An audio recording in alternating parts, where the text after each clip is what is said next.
Francis, thank you. Now, joining us live from Paris is Dr. Jeremy Alford. He's a clinical psychologist and founder of Relate Malaysia, an organization that focuses on mental health. Welcome to the program, sir.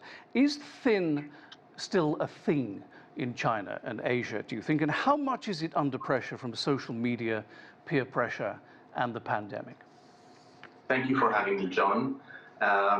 Well, there was a time in Asia when thinness was actually a sign of lower social class, of poverty and malnutrition.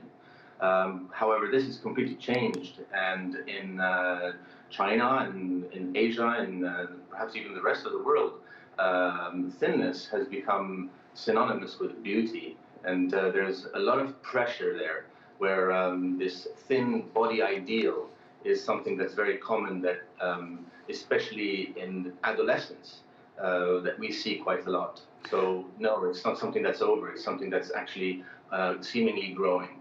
Well, that's very interesting. And as we gather from France's film, it's also something that doesn't tend to get spoken about very much. It's brushed under the carpet, right?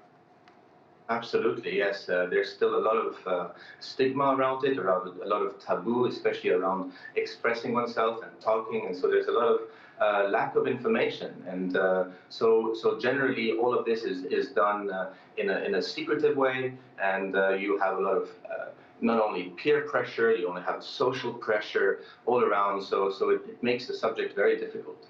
Now, you distinguish two things out of one, don't you? You talk about eating disorders, but also disorderly eating. Tell us about that. So just the difference is basically disordered eating is because we have a concern over our weight, perhaps how we are, our shape. And so this is something that affects us, all of us.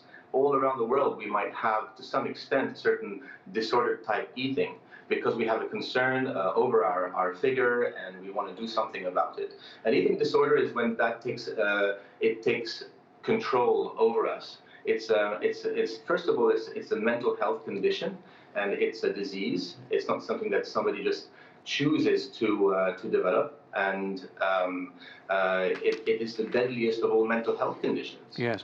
I wondered whether you thought that what's been happening at the Olympic Games in Tokyo regarding the mental fitness of athletes is ultimately a good thing, because what I'm saying is it brings mental fitness to the fore in all areas now, right? Absolutely, absolutely does. And in fact, we do actually see quite a lot of athletes who actually, some of which then develop an eating disorder, but not all of them, obviously. But this very strict and stringent type of, let's say, diets that they need to be, or regimens that they need to be following, can actually, to some extent, for some of them, lead to this over-preoccupation that can then lead to some form of eating disorder. Yes, indeed. And to be a part of. I was staggered to hear in France's report that there are only 2 public clinics in China that deal with eating disorders. Is that true in the whole of Asia? Because it's certainly not true, is it, here in America or in Europe? Absolutely. I mean, we have this is a big issue actually across Asia. There are some countries where there's actually no treatment, specialized treatment service. So yes, I'm not surprised by the number there is in China. This is definitely a call for action. We definitely have to do something about this. Me, having been based in Bali, Indonesia for 7 years. Yes. This is something that I've noticed quite a lot, and people don't know where to turn to. And a lot of people don't even know that this eating disorder is maybe something called anorexia, or something called bulimia, or something called binge eating disorder. And you have so many other variants and various subtypes as well that people are unfamiliar with, and we definitely need to talk more about it. Well, it's a most interesting topic, and Jeremy, thank you for staying up late for us in Paris to discuss it on the program. Thank you very much, sir.